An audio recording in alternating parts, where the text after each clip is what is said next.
What is packing with you, YouTube? Cage TV. Back with another video. Shout out to the Pack Attack. And let's get into the shit. I initially didn't want to do a video for this game, but since there's so much going on with the NFL right now, I guess I'll just tie it all in together. So let's get into this shit. First off, I want to talk about the Miami Dolphins. People forget.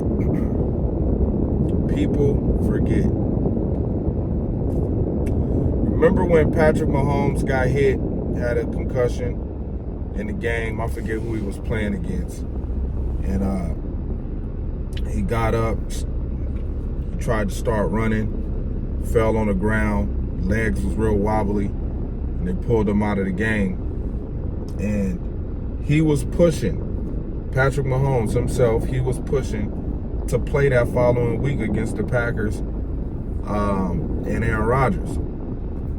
Unfortunately, he didn't get a chance to play. They ruled him out for 2 weeks. They ruled Patrick Mahomes out for 2 weeks. He missed the game before playing the Packers, and then prior to him coming to play the Packers, he missed 2 weeks.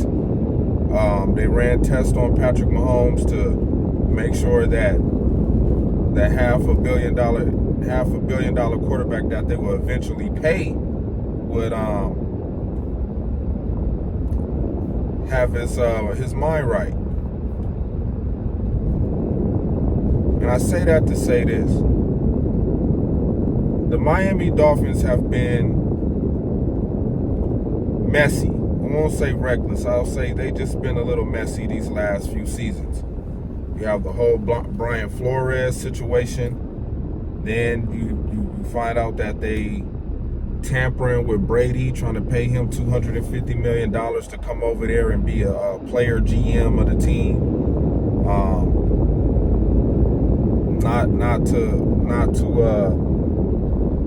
Not to forget all of the Tua scrutiny that he has been getting since he's been the quarterback for the Miami Dolphins. Took a few coaches, but when you see that your team is performing at a high note, having these amazing comebacks in games, and you got Tyreek Hill and Waddle over there, and Gesicki, and offense is clicking with Chase Edmonds as the running back, and you got Mike McDaniels over there. I think he's coming off of winning the championship with the Rams, or he might be. I forget Mike McDaniels, if he used to help coach for the Rams, or if he used to help coach for the 49ers. I think it was the 49ers, I think. I'm not sure.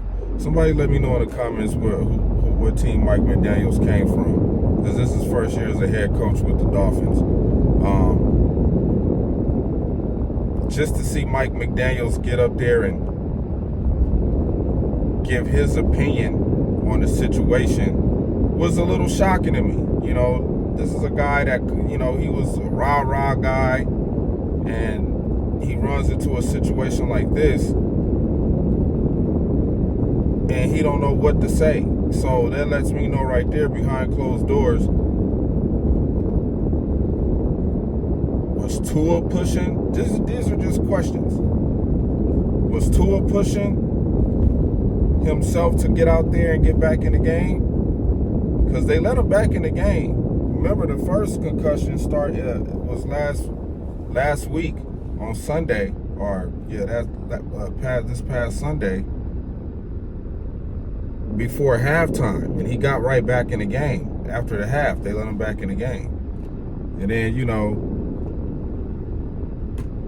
they don't go through proper protocols. They say it's a back and leg injury or whatever, lying to the public. He comes out Thursday night, and the crazy thing, and I got to give credit to Stephen A. Smith, even though I don't agree with him half the time he be talking. He said that, where's the teammates at? Why didn't they say anything? Why didn't the teammates say anything and they seen that the team put them back out there on the field? I get it, you want to win, but we're talking about player safety here. Something that the NFL has been preaching so goddamn much, and then you see something like this happen. Now, heads are going to roll. Heads are going to roll. The NFLPA is doing their investigation. It has to be the team doctor and the neurologist to let Tua, they make the final call if Tua could go back out there and play. If he passed the test, it's a lot of loopholes in the wording of the whole stipulation of concussions. The wording is some loopholes in the wording. If you go and look it up and read it, you know what I mean? They got two different things that mean two different things. So it's like, wow, like which one do you pick? So, but it was a frightening scene in the Bengals game to see that happen to Tua. You never want to see that, especially a televised game. You got kids watching, and some of these kids are playing Pee Wee Pop Warner football, and they see that happen. You know what I'm saying? That might, make them want to think twice about playing football. So, scary moment.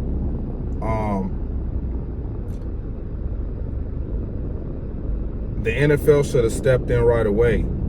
I believe, me personally, I believe the NFL should have stepped in there right away instead of giving so much. When it comes to situations like this, the NFL got to step in. They got to step in, man. They can't be leaving the discretion of these players' safety up to these teams.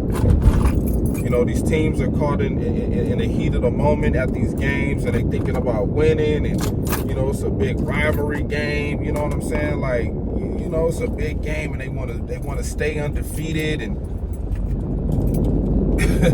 and that's the only thing you're thinking about. Can this man play? Can he play football for the next 60 minutes? We'll deal with that shit if he can make it through the game. And it backfired on the Miami Dolphins. I think they're in a shitload of trouble.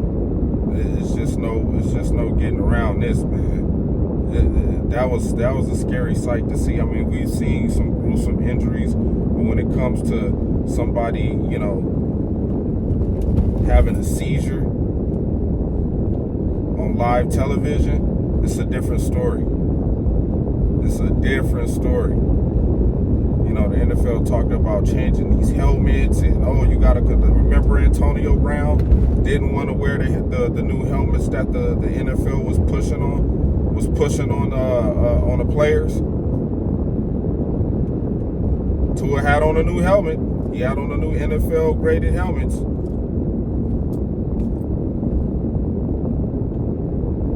So, what can you say? The NFL approved of these helmets that they got on, so I don't know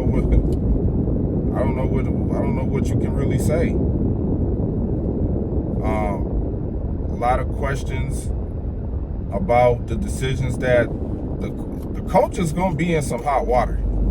Trust and believe me, Mike McDaniels is going to be in some hot water. Somebody going to have to take the blame. Me personally, my opinion, I think Tua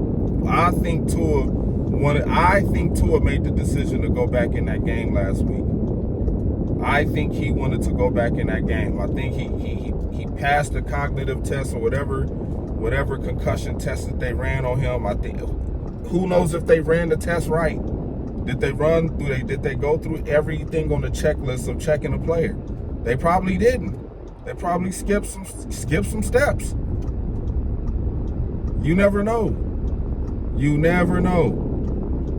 So the NFLPA, they gonna really investigate this thing, man. They already talking to the doctors and whatnot. They might even talk to some players. You know what I'm saying? Some players might come out and say that they told the coach, hey, I don't think he right. I don't think he's right, man. Y'all better come do something about this guy ain't right in the huddle. I think he's right. Something's off. But nope. Nope. We'll see who starts doing the finger pointing. Who gonna do the finger pointing when it's time to throw this all on somebody. We'll see what happens. I believe as a whole, as an organization, I think the whole organization should be penalized. The owner too. I think the whole organization should be penalized for what happened to Tua. You don't want to see, especially a quarterback.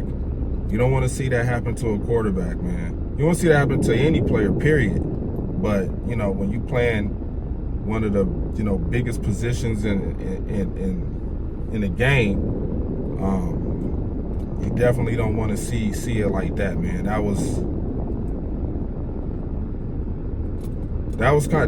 That might have been scary for some people. I mean, I wasn't scared when I seen it. It was just like, you just start thinking about back to last week. As soon as that happened, it was like, damn, they should have never let him play. Shout out to some of the media people who took responsibility for not speaking up, saying that he shouldn't play. Shout out to Swagoo on ESPN. He said he felt that he should have, the media should have been responsible by putting that out there of Tua not playing, not being able to play, to go out there and play. They got to figure out another way to win without Tua, but nobody said anything. You know, when the initial report came back as a lie, because that's exactly what it was. It was a damn lie to cover their own ass. That's what the Miami Dolphins tried to do when they put that. It was a back issue and some leg issues. Like, like, come on, man. That's not what everybody's seen. The first concussion. That's not what everybody's seen. People seen him. His head hit the ground, slammed on the ground. He got up. He shook his head off. He shook his head like he was trying to gather himself, and then we seen him fall. We didn't see him grab his back. Usually if it's something with your back, that's the first thing you grab is your back. Ask Tony Romo. He know. He had plenty of back injuries. So that was some bullshit right there. This is going to get real serious. I don't know when we're going to see Tua play. Some people say a month. Some people say 2 months. I don't know if we're going to see Tua play for the rest of the season. They're going to have to run a lot of tests, man. A lot of tests. Stephen A. Smith brought up another good point, talking about they let him get on a plane after he had the seizure, knowing that, you know, you're going to get some cabin pressure when you're on the plane. Y'all said he was good enough to get on the plane. So we don't know how much damage has been done to Tua. We'll know as much as we can know when the information start coming out. Once he's been grinding through these tests that he's gonna have to go through. So it's gonna be interesting to see what the NFL is gonna do to the Miami Dolphins and who's gonna take the blame for the shit that happened. So, you know, the NFL preaches that player safety shit. And this one right here, I believe the NFL should have just stepped in and said, after seeing what they seen, they should have told the Miami Dolphins, hey, he's not playing next week. Do not let him play football next week. Don't let him play Thursday. And they let him play. They put him out there. So, you know, a lot of people going to have some questions, and we going to see if we're going to get the right answers. So, let's get into this game. I think the Packers are going to beat the Patriots. It would be nice to see the offense go off and, you know, just catch fire, just to see what the potential of how the potential of this offense, or how good or great it can be if everything is clicking. You know what I'm saying? So we're playing against Brian Hoyer. Of course, Mac Jones is going to be ruled out due to a high ankle sprain injury. Still trying to see what's going on with A.J. Dillon and his knee injury. Bakhtiari is good to go. He's 100%, so we don't need to worry worry about Bakhtiari. He's going to have it. He's going to be on this schedule that he's on for the remainder of the season of having, you know, kind of a rest schedule, limited practice, 2 days off, you know what I'm saying, for rest, so he can be fresh to switch out assignments with Yash Neiman on the offensive side of the ball, which I like a lot, you know what I'm saying. You don't want to overwork Bakhtiari, especially when it's time to go get in the playoffs. You'll have two guys that, you know what I'm saying, that's going to play the position the right way all the time, no matter who's in at that spot. But yeah, man, this is we just got to see what kind of defense Belichick comes with. I mean, talent-wise, the Packers should just roll these guys over with no issue at all. My main thing is that we get out of this game healthy with all our players, you know, no injuries like, you know, we seen with Tua. Like, you don't want just get through this game with a W and stay healthy, and get ready to play the Giants the next following week.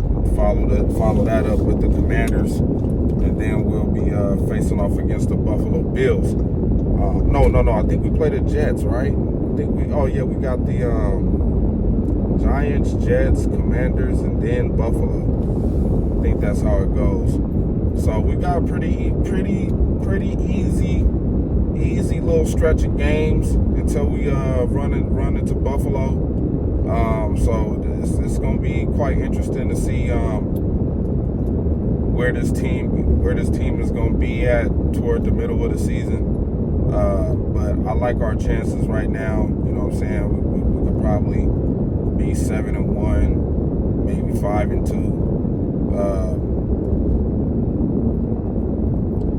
Around that time, you know what I'm saying? But, you know, you kind of want to win all those games because they're so easy. So, yeah, man, with that being said, man, my score prediction, I'm going to go Packers 28, Patriots 13. I think they'll score a touchdown and kick 2 field goals. Yeah, so I'm gonna go with 28, 13. If that's the score going late into the fourth quarter, I'm pretty sure we'll get a chance to see Jordan Love get some action. He might get some action in some. He might get some action in some of these games. Jordan Love might get a chance to play in some of these games if our offense and defense is cooking like it's supposed to. So yeah, with that being said, man, I'm about to end this shit. I got a lot more errands to run. Shout out to the Pack Attack, AJ, Big Nate, Packer fan in Vegas, Higher Point of View, Key, TR, Bernard. Am I missing somebody? Am I missing somebody? I don't think I am. I think that's everybody, right? Yeah, I think that's everybody. Shout out to the Pack Attack.